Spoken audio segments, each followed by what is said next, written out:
네, 그럼 여기서 북한의 오늘 핵실험장 피해가 관련된 내용 전문가 모시고 자세하게 분석을 해보겠습니다. 네, 장철훈 경남대 극동문제연구소 교수 나오셨습니다. 안녕하세요. 네, 안녕하십니까. 네, 조금 전에 외교부 논평도 저희가 함께 들었습니다. 정부는 북한이 완전한 비핵화를 실천한 의미 있는 첫 조치로 평가를 한다고 밝혔는데요. 먼저 오늘 북한의 핵실험장 폐기 의미부터 다시 한번 짚어볼까요? 예, 그 외교부 대변인 논평에서도 방금 들으셨고 네. 그리고 그 기존의 문재인 대통령께서도 누누이 강조를 하셨지만 오늘 이루어진 북한의 풍계리 핵실험장 폐기 폐쇄 조치는 그 북한이 남북 정상회담에서 합의하고 북미 정상회담에서도 주요 의제로 다뤄지고 있는 한반도 비핵화와 관련된 실질적이고 상징적인 첫 조치다 이렇게 평가할 수가 있을 것 같습니다. 자, 일단은 기술적인 면에서 그럼 오늘 어떤 절차로 폐기가 이루어졌는지부터 짚어볼까요? 일단은 오늘 이제 핵실험장 폐기를 위해서 기존에 북한이 계속해서 준비를 해 왔었는데요.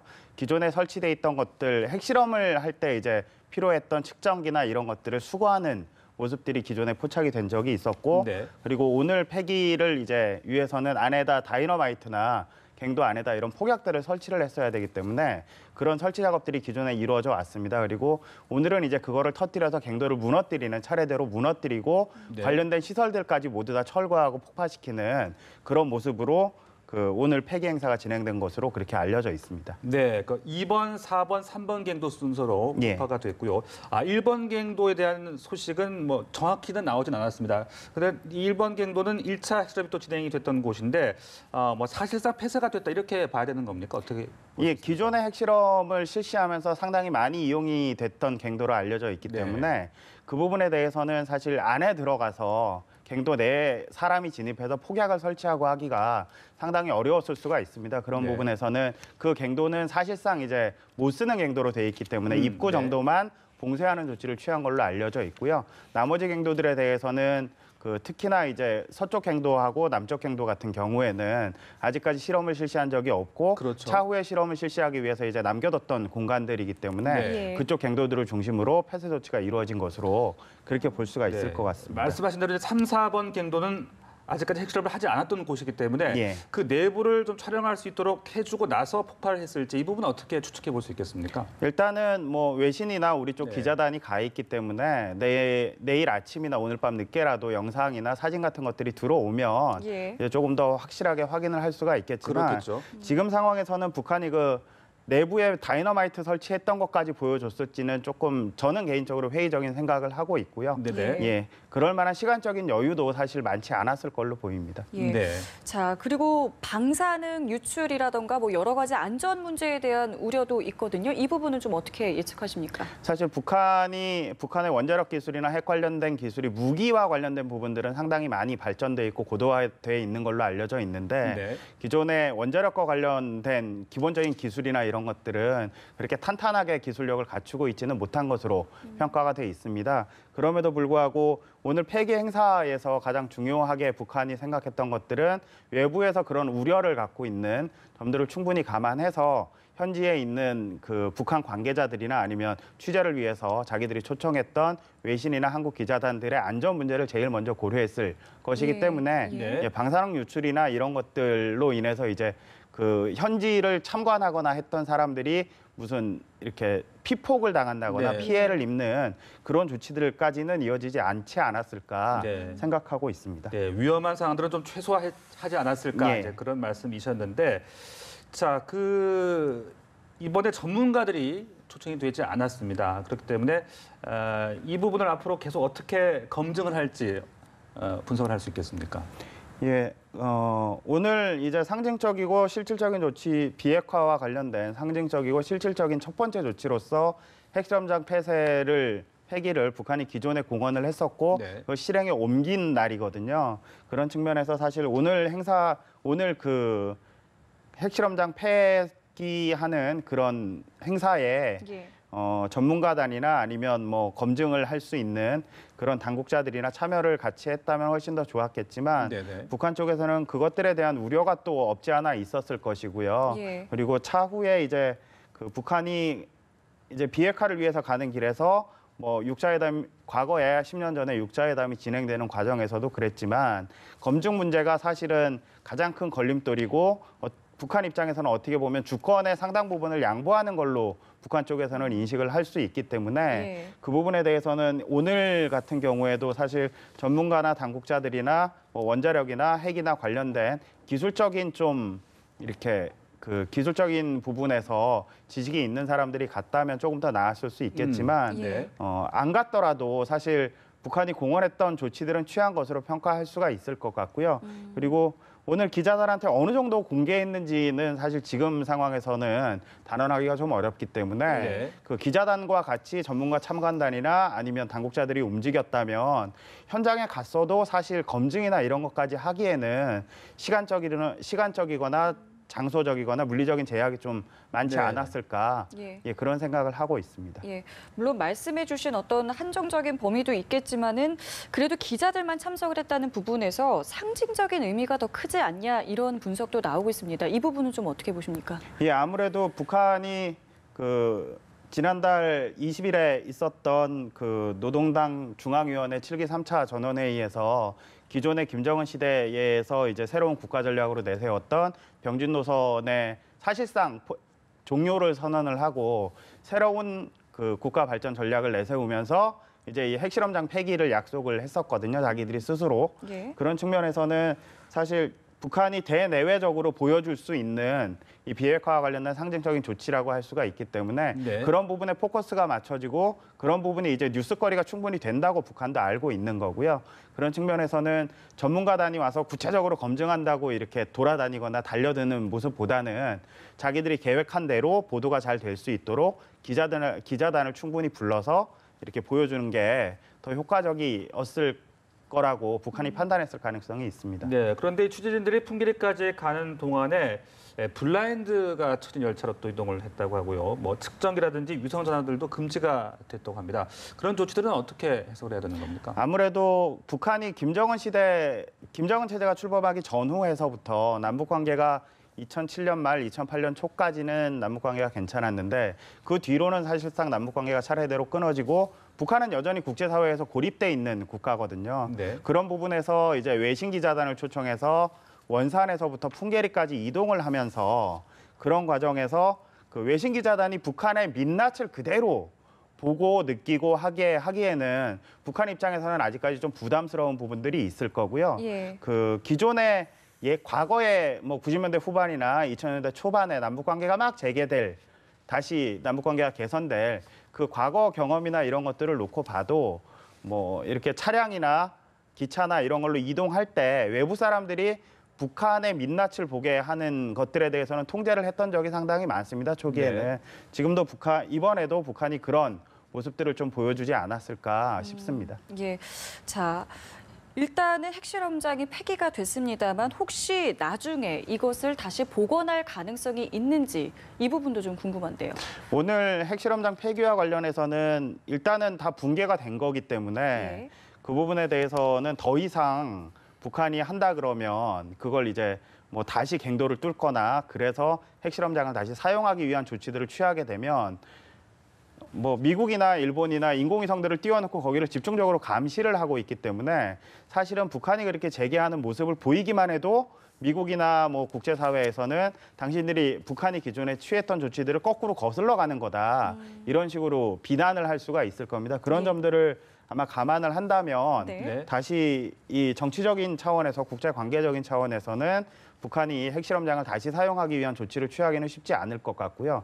또 하나는 기술적이고 물리적인 차원에서도 그 부분이 이제 아직까지 북한도 확실하게 잘 모르는 것 같아요. 그 부분의 방사능이 어느 정도 새어나오고 새어나올 수 있고 새어나왔는지 그런 부분들은 북한도 그 풍계리 핵실험장 일대를 다 폐쇄하는 조치를 취했기 때문에 이번에 그 관련해서는 사실 이제 다시 들어가서 하려면 사람이 들어가서 무언가 작업을 해야 되는데 그러기는 방사능의 영향이나 이런 것들도 염려할 수밖에 없을 것 같습니다. 그래서 핵실험장을 폐쇄를 했는데 향후에라도 다시 그 핵실험장을 재사용하기 위한 예. 어떠한 조치들은 물리적인 측면도 그렇고 뭐 정치적인 측면도 그렇고 쉽지는 않을 거다 그렇게 판단을 하고 있습니다. 네, 그리고 오늘 핵실험장 폐기 행사를 김정은 위원장이 깜짝 참관을 했을까? 이 부분은 어떻게 생각해 볼 수 있겠습니까? 만약에 그 김정은 위원장이 참관을 했다면 네. 지금까지 김정은 위원장이 집권하고 나서 이후의 통치 스타일로 볼 때 예.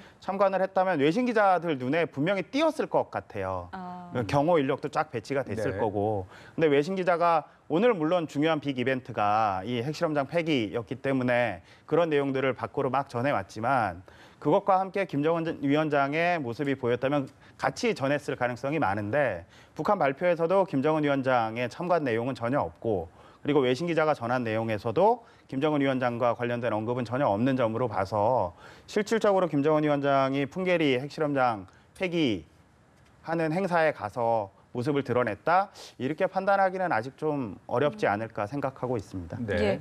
자, 일단 다음 달에 북미 정상회담을 앞두고 있습니다. 과연 오늘 이 폐기가 긍정적인 영향을 미칠지 여부에 대해서도 저희가 주목해 봐야 될 것 같은데요. 아무래도 북미 정상회담에서 가장 핵심적인 쟁점이 되는 사안은 북한의 비핵화 의지에 대한 미국의 의구심을 예. 어떻게 풀어줄 수 있느냐, 북한은 그 부분을 어떻게 해결할 수 있느냐가 될 거고요. 그다음에 북한 입장에서 보기에 미국이 북한의 체제 안전을 어느 정도 보장해 줄 수 있느냐, 그것들에 대한 의구심이 분명히 있는 거거든요. 그런 측면에서 봤을 때는 미국이 갖고 있는 북한에 대한 의구심을 오늘 이 핵실험장 폐기 행사를 통해서 일단 북한도 어느 정도 신뢰할 수 있는 자기들이 얘기한 것들은 지켜나가는 국가고 존재라는 것들을 미국에게 어느 정도 이렇게 인식을 시켜 주려고 했을 가능성이 있고요. 네. 그런 측면에서 봐서는 뭐 오늘 오후에 그 핵실험장 폐기 행사가 이제 외부 세계에 타전이 되는 것과 거의 동시에 트럼프 대통령도 북한이 기존에 얘기했던 단계적이고 뭐 이러한 해결 방안들에 대해서 긍정적인 언급을 했다는 보도를 봤는데 그게 묘하게 맞물리면서 불과 며칠 전까지만 해도 오늘까지만 해도 오늘 낮 시간까지만 해도 북미 정상회담과 관련해서 상당히 삐그덕거리는 거 아니냐 네네. 그런 관측들이 많았는데 예. 오늘 이 핵실험장 폐기 행사와 그 트럼프 대통령의 언급이나 이런 점들이 터닝 포인트가 돼서 북미 정상회담에서 긍정적인 성과를 도출하기 위한 방향으로 다시 네. 이렇게 방향을 턴하지 않았을까. 네. 앞으로는 그런 방향으로 양쪽 간의 논의가 지속되지 않을까 싶습니다. 네, 최근 긴장감이 좀 고조가 됐습니다만 오늘 이 행사를 계기로 좀 긍정적으로 전환되는 하나의 포인트가 됐을 것이다. 네. 이제 이런 말씀이셨는데 또 이번 주말 싱가포르에서 북미가 사전 준비를 위한 실무 접촉을 하지 않습니까? 여기서 어떤 내용이 오갈지도 좀 봐야 될 것 같은데요. 아무래도 실무자들끼리 만나서 북미 정상회담에 뭐 우리도 이제 남북 정상회담 지난달 말에 할 때 그 실무자들끼리 만나서는 경호나 의전이나 이동 동선이나 뭐 통신이나 이런 부분들에 대해서 굉장히 세밀하게 협의를 했었거든요. 예. 그런 그런 내용들이 다시 이제 이 북미 정상회담을 준비하는 실무자들 사이에서는 협의가 이루어지지 않을까 싶고요. 네. 특히나 그런 부분들에 대해서 양쪽이 다 신경을 쓰는 게 북미 정상회담이면 북한이나 미국에서 하면 어느 한쪽만 준비하면 편한데 예. 싱가포르라는 제3국에서 하기 때문에 양쪽이 전부 다 준비를 해야 되고 싱가포르 당국, 정부의 협조를 구해야 되는 사항들이 있거든요. 그렇군요. 그래서 북미 간의 실무적인 협의도 중요하지만 북한과 싱가포르, 미국과 싱가포르 사이의 실무적인 협의 같은 것들도 충분히 이루어질 수 있을 것 같고요. 예. 그런 부분에서는 이제 아직까지 북미 정상회담이 12일 날 6월 12일에 한다는 것만 확정이 된 거지 장소가 어디인지 양쪽의 정상이 언제 오는지 네. 언제 나가는지 이런 게 결정이 된 게 아무것도 없거든요. 예. 그래서 실무 협의를 통해서는 이제 그런 아주 작은 사안들부터 하나하나 풀어 나갈 거고 뭐 그 폼페이오 국무장관하고 김영철 노동당 부위원장 간의 고위급 회담이 있을 수도 있다 이런 보도들도 나왔는데 만약에 그렇게 된다면 장소나 의제나 이런 부분들까지 조금 더 큰 틀에서의 논의도 협의가 이루어지지 않을까 싶습니다. 예, 트럼프 대통령 같은 경우에는 자신의 임기 안에 이 비핵화를 좀 어떤 성과를 내겠다라는 의지를 보였습니다. 앞으로 이후의 절차들이 좀 신속하게 진행이 되지 않을까 싶은데 어떻게 보십니까? 아무래도 뭐 가장 목전에 닥친 거는 지금이 5월이니까 올 11월에 있을 미국 중간선거에서 트럼프 대통령이 그 공화당이 승리를 하는 게 트럼프 대통령의 가장 큰 목적일 수가 있고요.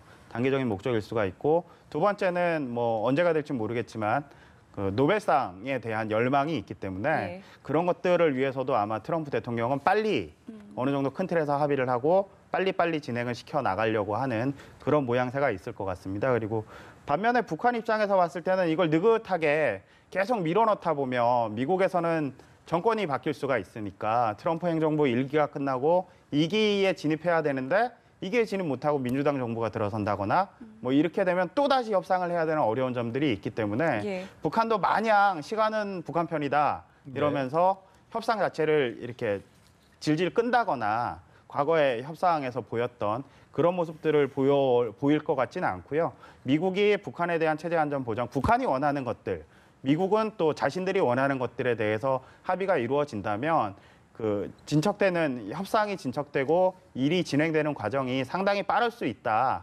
그래서 북한이 원하는 건 북한이 얻고 미국이 원하는 것도 미국이 얻는 그런 방식으로 진행될 가능성이 상당히 크다. 이렇게 보고 있습니다. 네, 이제 한미 훈련이 곧 끝이 나게 되고요. 또 남북 고위급 회담이 재개될 것이냐 이 부분도 있고 또 김정은 위원장과의 또 그 한라인 통화도 예측해 볼 수 있지 않겠습니까? 앞으로의 상황 어떻게 좀 전망해 볼 수 있겠습니까? 아무래도 뭐 한국도 그렇고 네. 엊그저께 이제 문재인 대통령께서 미국에 가셔서 1박 4일 일정으로 미국에 참 힘든 일정으로 가셔서 예. 트럼프 대통령과 정상회담을 하시고 그 과정에서는 아마 북한의 입장이 이러이러하니 트럼프 대통령께서는 이렇게 하시는 게 좋을 것 같다. 이런 얘기들이 아마 우리 역할이 중재 역할이기 때문에 네. 그런 부분들에 대한 논의가 많이 이루어지지 않았을까 싶고요.